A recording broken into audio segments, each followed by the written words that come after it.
And so this situation that took place with the shooter in Minnesota, it's such a tragedy. And it seems to me like a pattern, right, between these people. I don't even know if you can call them people, they're animals, in the way that they go after not men. They don't go after the strong. They don't go after strong women. They go after children. They go after the vulnerable. And it's done with clear intent. And so as I'm watching this whole thing play out, as we've seen in previous instances with school shooters and shooters who go out and do this type of stuff to children, you begin to notice this trend that it is almost this MK Ultra style tactic where they are putting writings on the clips of their weapons. They're putting stuff all over the place. They're creating manifestos, which there was a manifesto. And we'll get to that in just a second, where, he was addressing various portions of his family, his siblings, etc., all those details, and the reasons why he's doing this, saying that he's dying of cancer, he believes, because he's been vaping. But what I found interesting is that in 2019, this 20-some-year-old, born in 2002, had gone to request a name change from Robert to Robin. And the documents suggest that this individual basically identified as a female, is what the document said. And the mother signed off on it. And then the mother just so happened to also have an affiliation with the school/church and actually worked there all the way up until 2021, where it looks like there's this picture that's been spotted online where she retired and is standing there receiving a bouquet of flowers. And so you see all this stuff play out. So there's some type of affiliation and connection with this family to this church/school to begin with. And but this same style, the same tactic, the same rehearsal of going after children, and it always ends up being these either people part of the LGBTQ plus community, transgender, etc.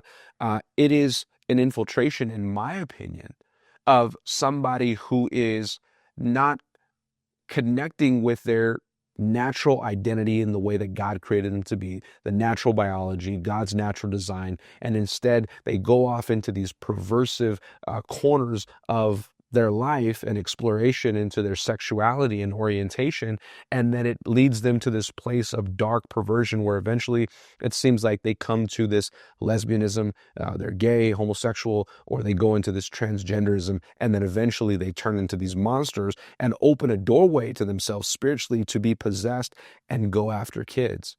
And it just blows me away. So when you see all that and you hear this, what are the first couple of things that come to mind for you about this? Security measurement.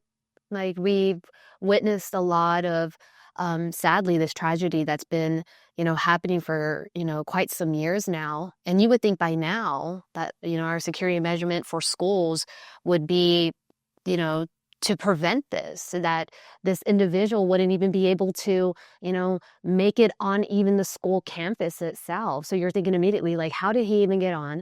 How was he able to walk up with all these weapons?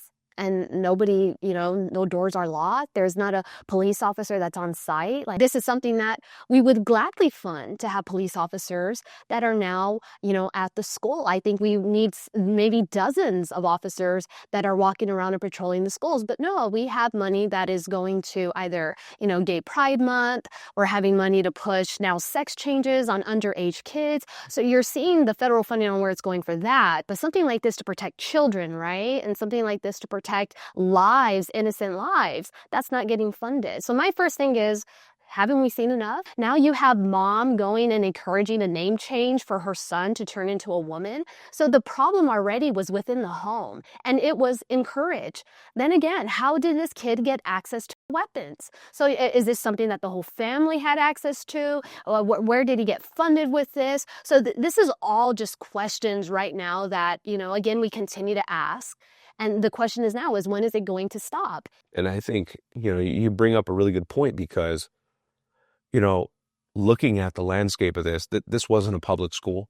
So we can't blame it on the, education system per se. But it doesn't matter about that education system in terms of those things coming down from the Department of Education that have now been canceled through the Trump administration. But you're looking at as a whole all of the DEI stuff that's been put into play. But I think even further than that, you have to look down into the core of what takes place in the home. What did the parents have to play in the part of their child becoming this monster? And some people will say, hey, you can't blame the parents. The parents are this and that, blah, blah, blah. But at the end of the day, it is a parent's responsibility to raise their children the right way, to teach them morals, ethics, etc., integrity. But it is the parent's job to do these things and instill this stuff, because at the end of the day, it's like parents so often these days take so much time for their career, for their church, for their other things that they're doing. And a lot of these things aren't bad, but it's the fact that they give themselves so much to escape having to take the responsibility of actually being a parent and parenting their children, rearing their children, making sure they're raised correctly, being able to pick up on cues to know, hey, my kid's hiding something from me. I better go investigate and see what's going on. I better have this relationship and this time to be able to find out what's happening here. And many times it is that lack of parenting that is leading down to these paths of these kids being indoctrinated by the TV, by the entertainment space, by the music, by the movies, then by school and by the activities and the people who are spending all that time with them on a daily basis. And ultimately, this kid ends up becoming an adult. And guess what happens? The parents look at them and like, I have no idea who you are. Oh, it's entitlement. Yeah. That's honestly, I'm gonna say for what it is. It's entitlement. Why not go into an area where there's adults, where grown men? And I'm not encouraging that, but you would think, right? Like you're manly enough to go and carry a weapon. Go into a front of other men. Why? Because other men can protect themselves. Other men can manhandle you, and that's just what it looks like. It looks like entitlement to go and mess with children, because that's just what a punk this person is. And no, he's not a woman. He is a man. He was a boy. And just again, when I think of that, I think about lack of discipline. Where was the discipline at? Yeah. I think sometimes, and especially today's generation, this whole gentle parenting or putting your kids on medication or letting them decide their sex, it's like here you are giving and giving and giving to make them happy. And what ends up happening at the end is self-entitlement, that their either perversion is getting deeper, that again, he goes on vaping, and you're seeing a lot of either the medication, if this person was transitioned into a woman, the medication you're allowing to be put in your child's body, vaping, we already kind of see that, people have proven that there's a lot of stuff inside of the vaping All food, chemicals. the chemicals that are in that is already, causing some brain issues. So you're looking at a lot of that, and it's just giving, giving, giving, hoping to satisfy their child rather than coming in and disciplining them and setting the record straight. This is honestly, this is just insane already, that once again, we're having this conversation with children, sad to say, with children being impacted and passing away. During the first week of school, during a service, and it being children, it's just an absolute tragedy. And it's crazy because it's not something that you can take back. It's done. It's over with. It's sick. And the bottom line is, and that's the biggest point right there that I'm looking at is this is demonic. When you open yourself up and these parents are not playing the parental role and you're teaching your kids to just basically go with the flow and do whatever they want, all of a sudden you have these children who are then identifying as this other stuff, messing around, being perverted, diving into all these various forms of sexuality that is completely against God's natural design, against biology. And what ends up happening is they get to a place where they're so confused, so twisted, they've opened themselves up to these spirits in this supernatural realm who come in and take possession. And then you see this type of activity take place. So it's not coincidental. It is not by accident. It is very specifically and intentionally being done. And I believe it is a push through programs like MK Ultra style stuff that still goes on to this day. And the fact that there is a spiritual component here that is infiltrating our children, infiltrating our teens and our young adults. And then when we see these acts take place, it is not by mistake. It is by design. And that's how this stuff plays out. And it's just an incredible, insane tragedy that took place to the point where it makes you so disgusted. You want to throw up. You want to pray for the families and the people that have been affected, but that's not going to bring back these kids. That's not going to change the reality that this moment will be cemented for the rest of their life, that their child was lost because this was allowed. And this type of insanity continues to be allowed in this country. Again, yeah, exactly. It's just our hearts and our prayers go out to the families and, the parents that are having to deal with the fact that they were just with their child. I just dropped off my child, or, I should have hugged, I should have kissed my child a little bit longer, and no parent should live with that fear. This whole sexual orientation topic and subject, this is a mental illness. That's what it is. And these kids need help because they've been so conditioned and so inundated with all this indoctrination that unless parents are willing to recognize the issue, unless we as Americans are willing to truly open our eyes and stop playing in this fantasy land, this nutty world of insanity, believing that it's okay to just let anybody be whatever they want, call them whatever they want. No, no, no. Snap back into reality. Have a reality check and understand that this is mental illness and we are damaging our future.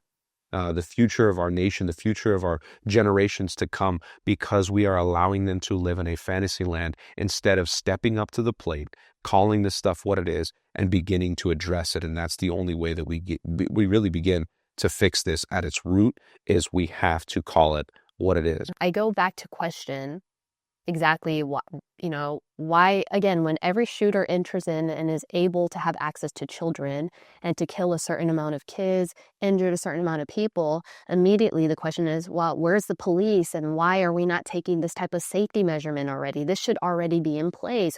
Over the summer, while kids are away on vacation or with their families, this should be a plan already in place, especially in the beginning of the school semester. If anything, you're stronger in the beginning and tend to get weaker towards the middle or the end. So meaning police force should be on site that first month. So then the question is again, security measurement, but what is, either the government, I'm sorry if I go that route, is allowing? Are they allowing purposely to go ahead and allow kids to go ahead and be injured or sadly killed to push an agenda? What is the purpose of this? Because every single incident that now that I'm seeing that is happening around America leads to something that they are either trying to enforce on us, a new rule, a new agenda. So that's just the thing, is we've seen already that with our, sad to say, the leaders in America cause tragedy to push an agenda that they have in mind. Well, one of the They first will couple of risk things lives that to do so. you're right. And one of the first couple of things that were said on this shooter's gun and on his clips and everything, things like, hey, kill Trump, RIP Trump, all this weird stuff that, do you remember, the movie The Manchurian Candidate? Remember when Denzel's buddy, who was one of his battle buddies, the other black guy who has the beard, he comes to him and he's like, hey, can I talk to you? And he starts to open up his notebook and he starts showing him all those crazy drawings. It is this crazy MK Ultra style tactic that's being utilized to infiltrate these kids, these minds, and it's being done through video games, like I said, through entertainment, through music, through movies, all these different ways, and they target certain people and they can do certain things. And so while this seems like, oh man, that's a conspiracy theory, it's so far-fetched, it's actually not. When you read the declassified documents of the various CIA operations, and you read various aspects of, you can go to Justia, for instance, and look at all the various patents that are put together. This technology is very real, and it exists right now. And this stuff has been utilized for decades upon decades by the OSS, who then was the precursor to the CIA. And we see this take shape within the intelligence communities and then fulfilled and essentially programmed and put into play on the population. And we've seen it time and time again. So it's not a conspiracy. It's not a myth. This is legitimate. And that's why there is a pattern. When you have pattern recognition, you can clearly see that across the board, as if you look and basically erase the chart and every other thing that comes out in the news and what happens as distractions, and you take just these shooters, for instance, and these incidents, there is a pattern clearly of what takes place, their manifestos, what they write, what they do, what they identify as. It is clear as day to see that this very much is a strategic play that is being conducted upon the American people. And again, it never targets the strong. It always goes after the vulnerable, those who cannot defend themselves.